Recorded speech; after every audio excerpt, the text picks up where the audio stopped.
আল্লাহ বলে, ও দুনিয়ার মানুষেরা শোনো, আল্লাহ নবী শুআয়ব আলাইহিস সালাম কান্না করতে করতে চোখটা অন্ধ হয়ে গেছে। আল্লাহ বলে, জিবরাইল, শুআয়ব কান্না করতে করতে অন্ধ হয়ে গেছে, তাকে জিজ্ঞেস করো কেন সে তো কান্নাকাটি করে। নবী শুআয়বকে জিজ্ঞেস করা হলো, লিমাযা তাবকিয়া, শুআয়ব তো কেন কান্না করেন, কান্নার কারণটা কি, কি কারণে কান্দেন? শুআয়ব নবী বলে, কান্দি এর জন্য যে আল্লাহ চোখ দিয়েছে সে আল্লাহকে দেখতে পাইলাম না, দেখতে মনে চায় দেখতে পাইলাম না, এই জন্য কান্না করতে করতে চোখ নষ্ট করে ফেলেছি।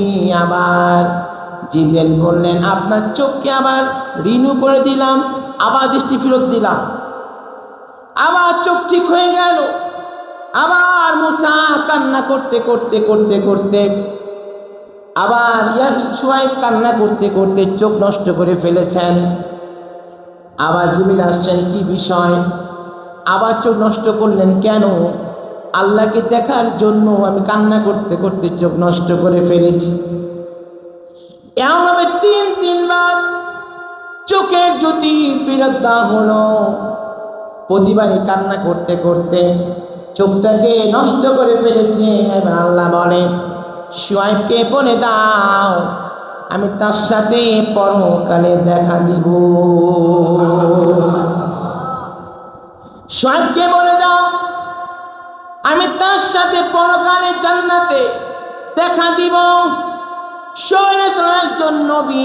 একজন নবী জলিল কদর নবী, যেমন তেমন নবী নয়, মুসা নবীর শ্বশুর জলিল কদর নবী সাল্লাল্লাহু আলাইহি ওয়াসাল্লাম এত বছর কান্নার পরে উনি খবর পায় আল্লাহ পাক দিদার দিবে।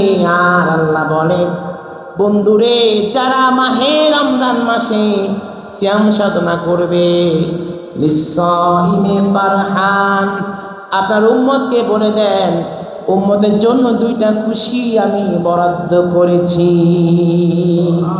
দুইটা খুশি, এক খুশি ইফতারিহি, এক নাম্বার খুশি তামাম দিন পরে যখন ইফতারটা নিয়ে বসবে, এক গ্লাস পানি এক গ্লাস শরবত টান দিবে।